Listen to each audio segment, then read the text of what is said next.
അധ്യായം 12.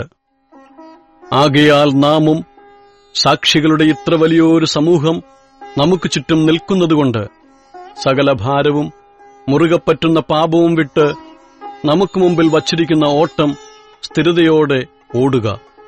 വിശ്വാസത്തിന്റെ നായകനും പൂർത്തിവരുത്തുന്നവനുമായ യേശുവിനെ നോക്കുക. തന്റെ മുമ്പിൽ വച്ചിരുന്ന സന്തോഷമോർത്ത് അവൻ അപമാനം അലക്ഷ്യമാക്കി ക്രൂശിനെ സഹിക്കുകയും ദൈവസിംഹാസനത്തിന്റെ വലത്തുഭാഗത്ത് ഇരിക്കുകയും ചെയ്തു. നിങ്ങളുടെ ഉള്ളിൽ ക്ഷീണിച്ചു മടുക്കാതിരിപ്പാൻ പാപികളാൽ തനിക്ക് നേരിട്ട ഇങ്ങനെയുള്ള വിരോധം സഹിച്ചവനെ ധ്യാനിച്ചുകൊള്ളുവിൻ.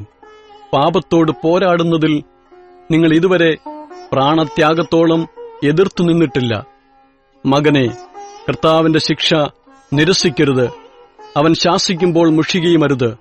കർത്താവ് താൻ സ്നേഹിക്കുന്നവനെ ശിക്ഷിക്കുന്നു, താൻ കൈക്കൊള്ളുന്ന ഏതു മകനെയും തല്ലുന്നു എന്നിങ്ങനെ മക്കളോടെന്ന പോലെ ഞങ്ങളോട് സമ്പാദിക്കുന്ന പ്രബോധനം നിങ്ങൾ മറന്നുകളഞ്ഞുവോ? നിങ്ങൾ ബാലശിക്ഷ സഹിച്ചാൽ ദൈവം മക്കളോടെന്ന പോലെ നിങ്ങളോട് പെരുമാറുന്നു. അപ്പൻ ശിക്ഷിക്കാത്ത മകൻ എവിടെയുള്ളൂ? എല്ലാവരും പ്രാപിക്കുന്ന ബാലശിക്ഷ കൂടാതിരിക്കുന്നുവെങ്കിൽ നിങ്ങൾ മക്കളല്ല, കൗലടയന്മാരത്രേ. നമ്മുടെ ജഡസംബന്ധമായ പിതാക്കന്മാർ നമ്മെ ശിക്ഷിച്ചപ്പോൾ നാം അവരെ വണങ്ങിപ്പോന്നുവല്ലോ. ആത്മാക്കളുടെ പിതാവിന് ഏറ്റവും അധികമായി കീഴടങ്ങി ജീവിക്കേണ്ടതല്ലയോ? അവർ ശിക്ഷിച്ചത് കുറെ കാലവും തങ്ങൾക്ക് ബോധിച്ച പ്രകാരവുമത്രേ. അവനോ നാം അവന്റെ വിശുദ്ധി പ്രാപിക്കേണ്ടതിന് നമ്മുടെ ഗുണത്തിനായി തന്നെ ശിക്ഷിക്കുന്നത്. ഏതു ശിക്ഷയും തൽക്കാലം സന്തോഷകരമല്ല, ദുഃഖകരമത്രേ എന്നു തോന്നും. പിന്നത്തേതിലോ അതിനാൽ അഭ്യാസം വന്നവർക്ക് നീതി എന്ന സമാധാന ഫലം ലഭിക്കും. ആകയാൽ തളർന്ന കൈയും കുഴഞ്ഞ മുഴങ്കാലും നിവർത്തുവിൻ.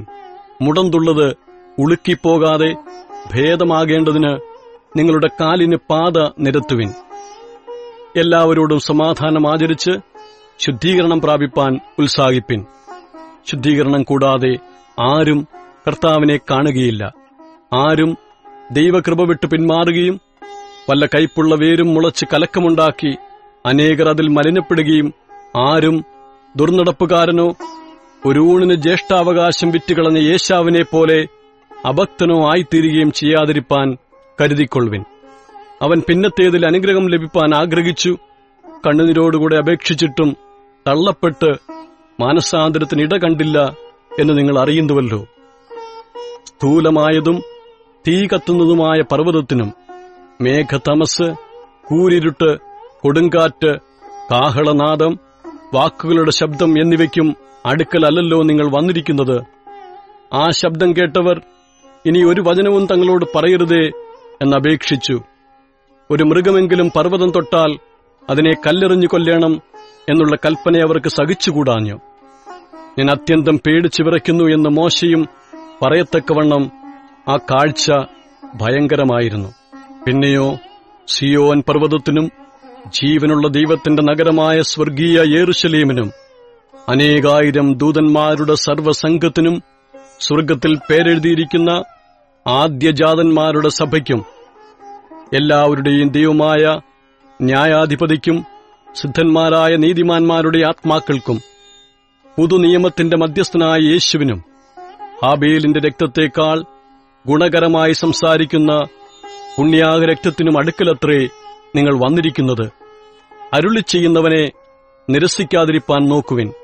ഭൂമിയിൽ അരുളിച്ചെയ്തവനെ നിരസിച്ചവർ തെറ്റിയൊഴിയാതിരുന്നുവെങ്കിൽ സ്വർഗ്ഗത്തിൽ നിന്ന് അരുളിച്ചെയ്യുന്നവനെ നാം വിട്ടുമാറിയാൽ എത്രയധികം. അവന്റെ ശബ്ദം അന്ന് ഭൂമിയെ ഇളക്കി. ഇപ്പോഴോ ഞാൻ ഇനിയൊരിക്കൽ ഭൂമിയെ മാത്രമല്ല ആകാശത്തെയും ഇളക്കും എന്നവൻ വാഗ്ദത്തം ചെയ്തു. ഇനിയൊരിക്കൽ എന്നത് ഇളക്കമില്ലാത്തത് നിലനിൽക്കേണ്ടതിന് നിർമ്മിതമായ ഇളക്കമുള്ളതിന് മാറ്റം വരും എന്ന് സൂചിപ്പിക്കുന്നു. ആകയാൽ ഇളകാത്ത രാജ്യം പ്രാപിക്കുന്നതുകൊണ്ട് നാം നന്ദിയുള്ളവരായി ദൈവത്തിന് പ്രസാദം വരുമാറ് ഭക്തിയോടും ഭയത്തോടും കൂടെ സേവ ചെയ്യുക. നമ്മുടെ ദൈവം ദഹിപ്പിക്കുന്ന അഗ്നിയല്ലോ.